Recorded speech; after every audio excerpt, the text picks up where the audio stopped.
Restaurant वाले ने offer कर दिया कि जमाई षष्ठी स्पेशल।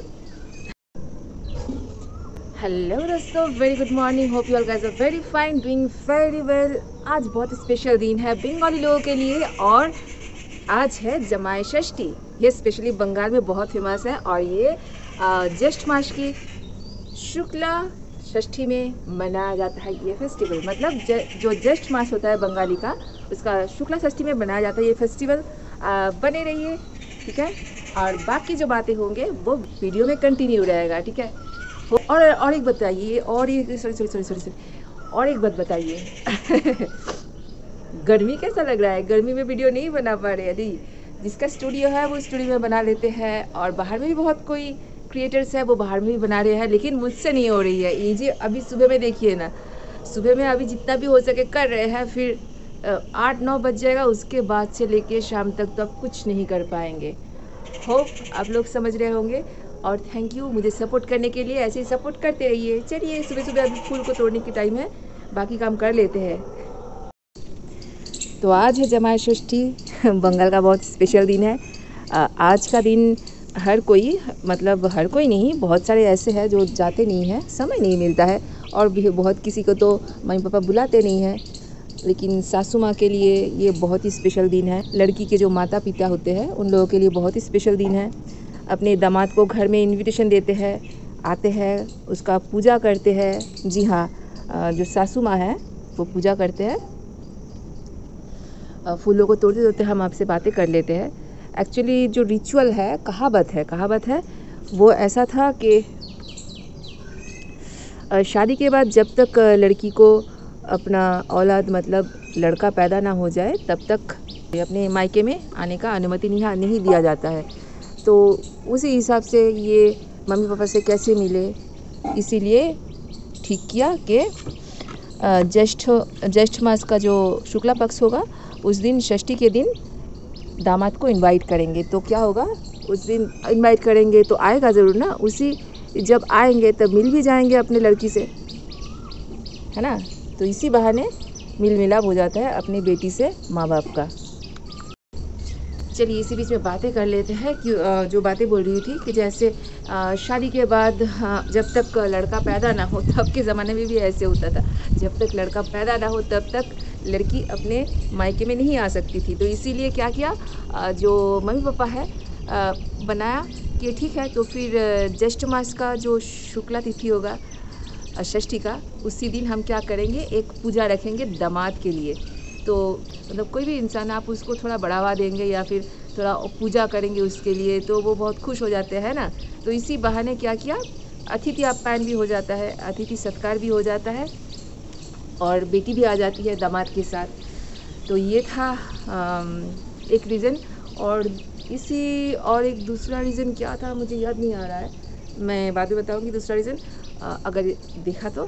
और इस पूजा में क्या होता है, जो भी सीजनल फ्रूट्स होते हैं वो रखते हैं।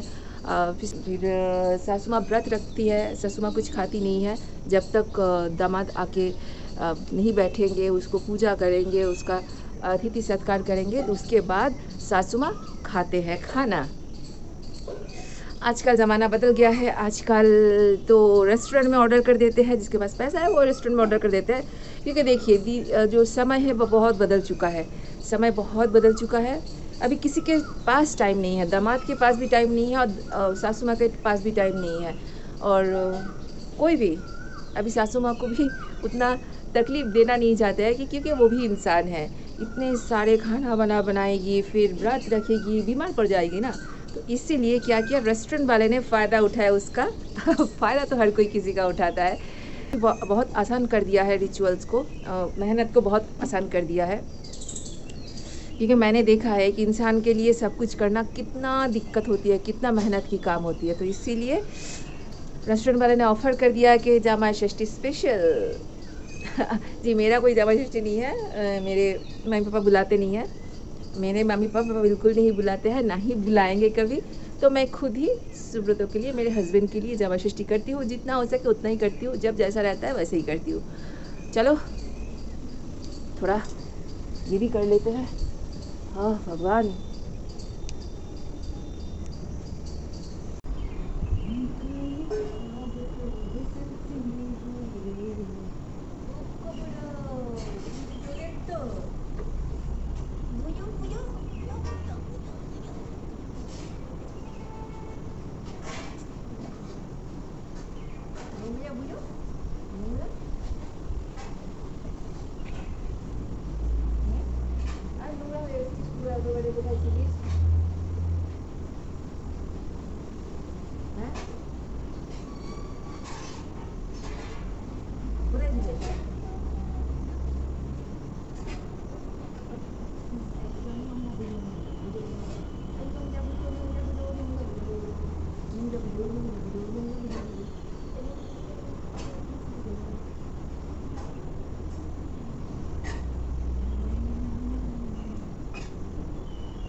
हाय, आज तो कुछ स्पेशल ही फीलिंग होगा। वैसे तो मैं अकेले ही फूल कलेक्ट करती हूँ, सुबह सुबह उठ के एक्सरसाइज वगैरह करके अपना वीडियो शूट करके कर लेती हूँ अकेले के लिए सब। उनको भी बोलती हूँ तो वो कर लेता है, टाइम नहीं रहता है ना। अब रात को 11:30 बजे आ जाता है, कभी कभी 10 बजे आता है, टाइम का कोई फिक्स नहीं है। और सुबह 7 साढ़े 7 बजे निकल जाता है। सोच सकते हैं कितना थका हारा आते होंगे। तो इसलिए मैं कुछ बोलती नहीं हूँ, लेकिन जिस दिन मैं मुझसे नहीं हो पाती है तो मैं बोल देती हूँ। और ये जो नीचे वाला पेड़ मैं दिखा रही हूँ, ये पौधा मिर्चा का पौधा है। तो वो पूछ रहा था कि ये कौन सा पौधा है, मैं बोला कि मिर्चा का पौधा है। फूल भी आया हुआ है, कुछ ही दिनों में या फिर हफ्ते में यहाँ पे मिर्चा भी लग जाएगा। बहुत अच्छे से पौधा हुआ है। इसको थोड़ा सा बड़ा टब में लगाना होगा तो और ज़्यादा अच्छा रहेगा। हमको मिट्टी खरीदना पड़ता है, इसीलिए हम ज़्यादा पेड़ पौधा लगाते नहीं हैं। वैसे मुझे बहुत ही अच्छा लगता है पेड़ पौधे के बीच में रहना। आप लोगों ने देखा ही होगा कि मैं कितना खुश हो जाती हूँ। बाय द वे, ये ब्लॉग आप देखते रहिए, ठीक है। बाकी पीछे का जो नेचर है, इसका आवाज़ सुन के ही अच्छा लगेगा आप लोगों को। फालतू में मैं बातें करके डिस्टर्ब नहीं करना चाहूँगी आप लोगों को। आप लोग भी मज़ा लीजिए, बहुत अच्छा लगेगा। बस देखिए और सुनिए।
बहुत ही कम टाइम मिलता है एक दूसरे के साथ बिताने के लिए। अभी इतना लाइफ स्पीड हो गया है कि किसी को भी टाइम नहीं मिलता है। तो इसी बहाने 5 मिनट में मिल जाता है ना, तो बहुत अच्छा लगता है। यहाँ पे सुब्रतो को मैं बोल रही हूँ, देखिए ये करी पत्ता का बीज है, नीचे सूख के गिर गया था तो मैंने कलेक्ट कर लिया।